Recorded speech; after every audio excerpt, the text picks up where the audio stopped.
اس ہندوستان کی سرزمین پر 4 کروڑ سے زیادہ ایسی مسلم بیٹیاں ہیں جن کی عمر 30 سے کراس کر گئی ہے، جن کے بال سفید ہو گئے ہیں، اب وہ شادی کا نہیں موت کا انتظار کر رہے ہیں۔ ان کی شادیاں کیسے ہوں گی؟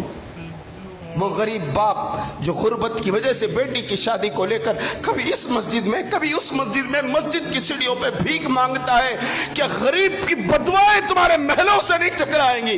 کیا یتیم بچوں کی سسکیاں تمہاری زندگیوں کو نیلام نہیں کر دیں گی؟ اللہ کے پیارو، جس اسلام نے کہا النکاح خیر النکاح ایسر، نکاح آسان ہونا چاہیے۔ کتنا آسان ہونا چاہیے مولوی صاحب؟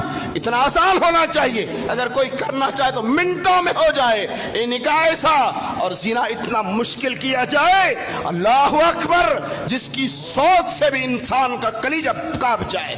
آج معاشرہ الٹا ہو گیا، مولوی صاحب زنا آسان ہو گیا، جاؤ بڑے بڑے سٹیوں میں زنا کے اڈے لگے ہوئے ہیں۔ کتنی غریب بچیاں نکاح کے ڈر سے کوٹے پہ بیٹھی اپنی جسم کا سودا کر رہی ہیں۔ اس کا ذمہ دار کون ہے؟ سماج میں چلنے والے جنہوں نے نکاح کو مشکل بنا کر غریب بچوں کو عزت کی نیلامی کے لیے کوٹے پہ بٹھایا۔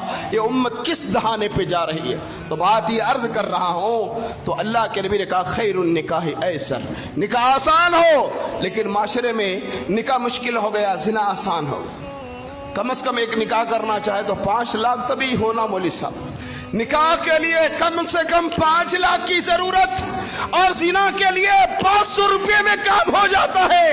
اللہ کے پیارے، تیرا ایمان کہاں مر گیا؟ اسی دھرتی پر اللہ کے قانون کو نبی نے دنیا تک پہنچایا۔ زنا کو ایسا مشکل کرو جسے کرتے ہوئے لڑکا ہو کہ لڑکی ہو اس کے قدم زلزلوں سے بھر جائے اور اس کا پتا پانی ہو جائے، لیکن اس زنا کو ہم نے اتنا سستا کر دیا کہ 500 روپے میں بھی زنا ہو رہا ہے۔ اور جس نکاح کو اللہ کے نبی نے امت کے لیے آدھا ایمان کہا، آسانی اور برکت کی دعا کی، آج وہ نکاح مشکل ہو گیا۔ رزلٹ یہ ہے کہ 11 لاکھ سے زیادہ مسلم بیٹیاں کافر بن چکی ہیں۔